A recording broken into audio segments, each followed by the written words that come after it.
ಆಚಿ chilli powder, ಸಖತ್ ಖಾರ ಬಣ್ಣ ಮತ್ತು ರುಚಿ ಆಚಿ ಚಿಲ್ಲಿ ಪೌಡರ್. ಇವತ್ತಿನಿಂದ ವಿಶೇಷ ಅಧಿವೇಶನ ಆರಂಭ ಆಗ್ತಾ ಇದೆ. ಈಗಿರುವಂತಹ ಕುತೂಹಲ ಮತ್ತು ಪ್ರಶ್ನೆ, ರಾಜ್ಯಪಾಲರ ಭಾಷಣ. ವಿಧಾನಸಭೆಯ ವಿಶೇಷ ಅಧಿವೇಶನಕ್ಕೆ ಕ್ಷಣಗಣನೆ. ರಾಜ್ಯಪಾಲರು ಅಧಿವೇಶನಕ್ಕೆ ಬರ್ತಾರಾ ಇಲ್ವಾ ಅನ್ನೋದೇ ಕುತೂಹಲ. ಇನ್ನು ಸರ್ಕಾರಕ್ಕೆ ಏನೂ ಕೂಡ ರಾಜ್ಯಪಾಲರು ಹೇಳಿಲ್ಲ. ಲೋಕಭವನದಿಂದ ಮಾಹಿತಿ ಬಿಡುಗಡೆ ಆಗಿಲ್ಲ. ಕಾನೂನು ತಜ್ಞರ ಜೊತೆಗೆ ರಾಜ್ಯಪಾಲರು ಚರ್ಚೆಯನ್ನು ನಡೆಸೋದಕ್ಕೂ ಮುಂದಾಗಿದ್ದಾರೆ. ಅಧಿವೇಶನಕ್ಕೆ ಹೋಗದಿದ್ರೆ ಏನಾಗುತ್ತೆ, ಹೋದರೆ ಏನಾಗುತ್ತೆ, ಎಲ್ಲದರ ಬಗ್ಗೆಯೂ ಕೂಡ ಚರ್ಚೆಯನ್ನು ನಡೆಸುವುದಕ್ಕೆ ಮುಂದಾಗಿರುವಂಥದ್ದು.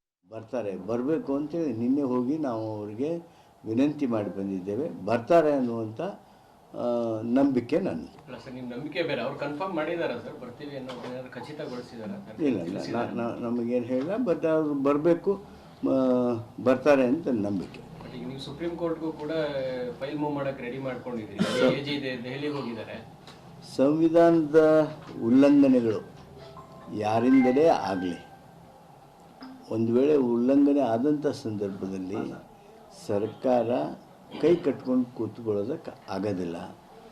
ನಮ್ಮ ಜವಾಬ್ದಾರಿಯನ್ನು ನಿರ್ವಹಿಸೋದಕ್ಕೆ ಏನು ತಯಾರಿ ಮಾಡಿಕೊಳ್ಬೇಕು ಆ ತಯಾರಿಗಳನ್ನು ಮಾಡ್ಕೊಳ್ತೀವಿ. ಸರ್, ಈಗ ಅವರು ವ್ಯಕ್ತಪಡಿಸಿರುವಂಥ ಆಕ್ಷೇಪಗಳಲ್ಲಿ ನೀವು ಯಾವುದನ್ನಾರು ಬಿಡೋ ತೀರ್ಮಾನ ತಿಳಿಸಿದ್ದೀರಾ ಸರ್? ಅವರು 11 ಪ್ಯಾರಾಗಳನ್ನು ಬಿಡಬೇಕು ಅಂಥೇಳಿ ಸಲಹೆ ಮಾಡಿದರು.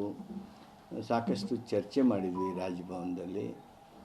ಯಾವುದೇ ಭಾಗವನ್ನು 11 ಪ್ಯಾರಾದಲ್ಲಿ ಯಾವುದೇ ಭಾಗವನ್ನು ನಾವು ಕೈ ಬಿಡೋದಿಲ್ಲ ಅನ್ನೋದನ್ನು ಸ್ಪಷ್ಟಗೊಳಿಸಿದ್ವಿ. ತದನಂತರದಲ್ಲಿ ಮುಖ್ಯಮಂತ್ರಿಗಳ ಜೊತೆಗೆ ಬಂದು ಮಾತನಾಡಿ ಮುಖ್ಯಮಂತ್ರಿಗಳು ಕ್ಯಾಬಿನೆಟ್ ಮಾಡಿರ್ತಕ್ಕಂಥ ಭಾಷಣವನ್ನು ಯಾವುದೇ 11 ಪ್ಯಾರಾ ಯಾವ ಕನ್ನಡ ನಾಡಿನ ಜನರ ಧ್ವನಿ ಆಗಬೇಕಾಗಿದೆ. ಸರ್ಕಾರಕ್ಕೆ ಕೇಂದ್ರ ಸರ್ಕಾರದ ನೀತಿ ನಿಲುವುಗಳಿಂದ ಕರ್ನಾಟಕಕ್ಕೆ ಅನ್ಯಾಯವಾಗಿದೆ. ನಮ್ಮ ಜನರ ಉದ್ಯೋಗದ ಹಕ್ಕೇನಿತ್ತು ಅದನ್ನು ಕಿತ್ಕೊಳ್ಳುವಂಥ ಕಾನೂನನ್ನು ಕೇಂದ್ರ ಸರ್ಕಾರ ಮಾಡಿದೆ.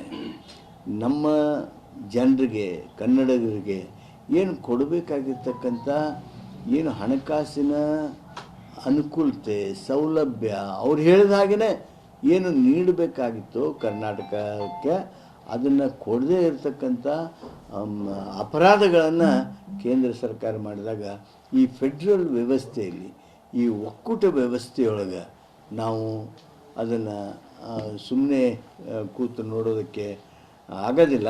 ಆದ್ದರಿಂದ ನಾವು ನಮ್ಮ ಭಾಷಣವನ್ನು ಸಿದ್ಧ ಮಾಡಿ ಕಳಿಸಿದ್ದೀವಿ.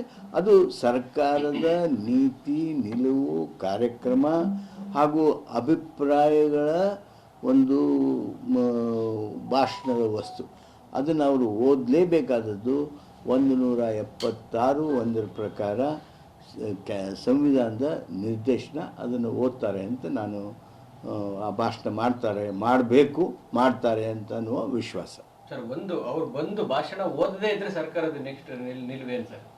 ನೋಡಿ, ಸಂವಿಧಾನ ನನಗೊಂದು ಬೇರೆ, ನಿಮಗೊಂದು ಬೇರೆ ಅಲ್ಲ.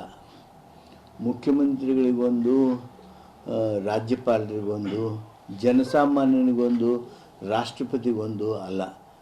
ಸಂವಿಧಾನದ 176(1) ಅನುಚ್ಛೇದ 176(1) ರಾಜ್ಯಪಾಲರಿಗೆ ಸಂದೇಶ, ನಿರ್ದೇಶನ, ಸೂಚನೆ ಕಡ್ಡಾಯ ಏನಿದೆ ಅಂದರೆ governor shall address. What you mean by shall address?